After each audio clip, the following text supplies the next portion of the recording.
మీ ఎలాంటి వ్యాపార ప్రకటనలకైనా వెంటనే మా ఛానల్ సంప్రదించండి. గురుర్బ్రహ్మ గురుర్విష్ణు గురుదేవో మహేశ్వర గురు సాక్షాత్ పరబ్రహ్మ తస్మై శ్రీ గురవే నమః. ఆదిత్యోర్కోరవిర్భానుర్భాస్కరశ్చ దివాకరః మార్తాండః సవితా హేళి తీక్ష్ణాం శర్మిహిరో రవిః.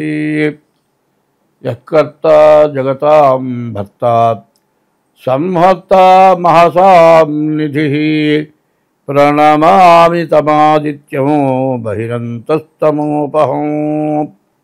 2025 సంవత్సరం నవంబర్ నెల మకర రాశి ఫలితాలు. ఈ మకర రాశి ఎట్లా ఉంది అంటే, ద్వితీయంలో శని ఉన్నాడు. వీళ్ళకి ఇప్పటికి 5 సంవత్సరాల నుంచి మకర రాశి వాళ్ళ బాధ చెప్పడానికి వీల్లేదు.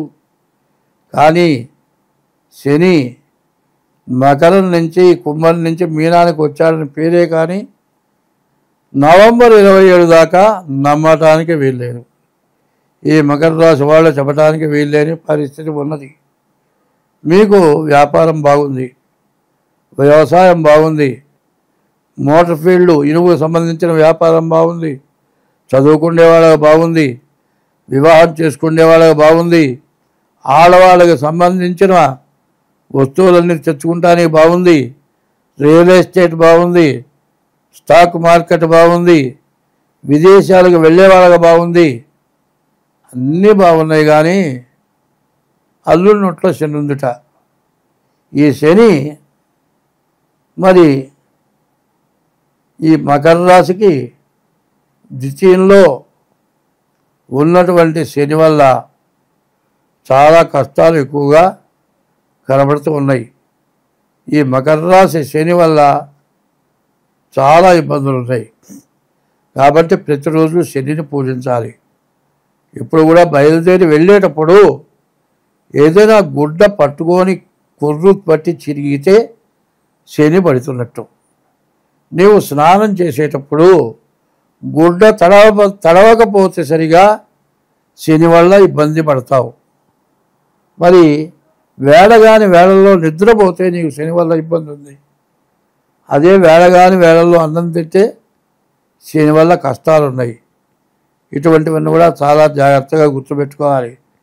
ఎక్కడికైనా వెళుతూ ఉంటే ఎక్కడికి వెళుతున్నావంటే వాడు శనిగాడే అడిగేవాడు. దేవుడు వస్తా అనేవాడు కూడా శనిగాడే. ఈ శని ఈ పలుకులు పలికిస్తాడు. కాబట్టి ఈ మకర రాశి వాళ్ళు చాలా జాగ్రత్తగా ఉండి బాగుంది, ఈ బాగున్నది మీరు బాగుపడాలి అనుకుంటే ఈ 2 సంవత్సరాలు కంటే ఈ మకర రాశి వాళ్ళు నవంబర్ 27 వరకు ప్రతిరోజు శివాలయానికి నవగ్రహాలకు ప్రదక్షిణం, శివుడికి అభిషేకం, శనికి అభిషేకం చేయించుకోండి. చీమల పుట్టలకి బియ్యపు రవ్వ పంచదార వేయండి. ఇట్లా వేస్తూ ఉంటే మీరు అన్ని విధాలా బాగుంటారు. ఇట్లా మీరు బాగుండాలి అనుకునేటట్లయితే మకర రాశి వాళ్ళు చాలా జాగ్రత్తగా ఉంటాం మంచిది. మీ డేట్ ఆఫ్ బర్త్ ద్వారా జాతకం చూపించుకోండి. 100కి 99 పాళ్ళు బాగుంది. ఒక్క పాలు ఏమవుతుందంటే, మనం పోతూ ఉన్న బండిని వెనక నుంచి ఒక్క గుద్దు గుద్దితే 2 మనుషులు ఎత్తున ఎగిరి పడేస్తే మన బండి బతుకుతావా? మనమేం గుద్దలా, వెనకవాడు గుద్దాడు. ఇట్లాంటి సమస్యలు రావటానికి కూడా అవకాశం ఉంది. నీవు చేసిన పాపం హరించుకుపోవాలి అంటే నీవు ప్రతిరోజు కూడా ఎవరికో వాళ్ళకి అంత పెట్టండి. ముందుకు ఆవుకు ఆహారం పెట్టండి. ఇట్లాంటి పనులు చేస్తే మీరు ఎప్పుడైనా ఇబ్బంది లేకుండా బాగుంటారు. తర్వాత ఈ రాశివాళ్ళు సరిగ్గా బాగుపడాలి అనుకుంటే మాత్రం మీ చేత్తో ఎవరికైనా పెట్టడం ఒకటి, నీ ఇష్టదైవాన్ని పూజించడం ఒకటి, నీ డేట్ ఆఫ్ బర్త్ ద్వారా జాతకం చక్రం వేయించుకొని దానికి తగిన దోషాలు పోవటానికి ఆ శాంతి చేయించుకోవడం చాలా అవసరం. పరిస్థితి బాగుండాలి అంటే చేసే వృత్తిలో ఒళ్ళు దగ్గర పెట్టుకొని ఉండాలి. ఇంట్లో కలహాలు పెట్టుకోకూడదు. ఇంట్లో ఎవరు ఏమన్నా సర్దుకొని వెళ్ళిపోవాలి. ఎవరితో గొడవలు పెట్టుకోవద్దు. గొడవలు వచ్చినా కూడా మీరు సర్దుకోవటం మంచిది. పైన ఇంకోటి ఏంటంటే, ఇప్పుడు శివమాలని వేస్తారు. శివమాల వేయించుకోండి. ఈ నెల మొత్తం నవంబర్ నెల అయిపోయేంత వరకు, అయ్యా నేను మాల దీక్షలో ఉన్నాను, నన్ను తిడితే మీరు ఇబ్బంది పడతారు, మీరు తిట్టినా నేనేం మాట్లాడను, మీరు కొట్టినా కూడా నేనేం మాట్లాడను అని మంచిగా వాళ్ళకి చెప్పుకొని జాగ్రత్తగా బతికితే ఎంతైనా మంచిది.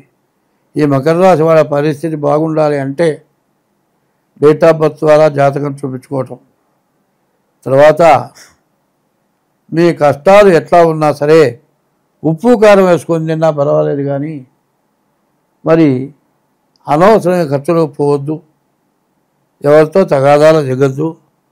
ఇట్లా ఉంటే చాలా బాగుంటుంది.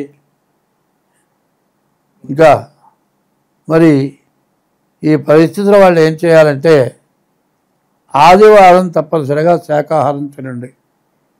ఈ కార్తీక మాసంలో ఈ నెల మొత్తం చిన్న ఉల్లిపాయ, పెద్ద ఉల్లిపాయ అంటే ఎల్లిగడ్డ ఉల్లిగడ్డ అంటారు, ఆ రెండు తింటం మానేయండి. ఈశ్వరుడికి అభిషేకం చేయించుకోండి, అభిషేక తీర్థం తీసుకోండి. తెల్లవారుజామున సూర్యోదయానికి ముందే నిద్ర లేవండి. సూర్యుడికి ఉదయం, మధ్యాహ్నం, సాయంత్రం సూర్య నమస్కారాలు చేయండి. ఇట్లా ఉంటే మీకు అన్ని విధాలా బాగుంటుంది.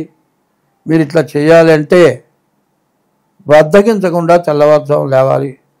ఇట్లా లేస్తేనే మీ పరిస్థితి బాగుంటుంది. డేట్ ఆఫ్ బర్త్ ద్వారా జాతక చక్రం అవసరం. తల్లిదండ్రుల్ని హింస పెట్టద్దు. అన్నీ బాగా చేశారండి, మా అమ్మ మా నాన్న ఎదురు తిరుగుతున్నారు, వాళ్ళ మొహం చుట్టలేదంటే సరిపోదు. చిన్నప్పుడు నువ్వు ఎదురు తిరిగినా మీ అమ్మ మా నాన్న నీ మొహమే చూశారు. నువ్వు ఏం చేసినా సరే కాళ్ళు పట్టుకున్నా స్కూల్ తీసుకెళ్లారు, తిరగబోతే పడుకోబెట్టి గరాటు పెట్టి ఆహారం పోసారు. మీరు వాళ్ళకి అన్నం పెడతారని కష్టపడ్డారు. అది గుర్తుపెట్టుకోండి. వయసు ముదిరిన తర్వాత ఎట్లా ఉంటుందంటే, వాళ్ళ మనస్థిమితం లేక ఏదో మాట్లాడతారు. వాళ్ళ మాటలు లెక్క చేయకుండా ఉంటే వదిలిపెట్టమని కాదు, వాళ్ళు ఏమన్నా సరే సర్దుకొని ఉండటం. ఇట్లా ఉంటే మీకు అన్ని విధాలా బాగుంటుంది. స్వస్తి.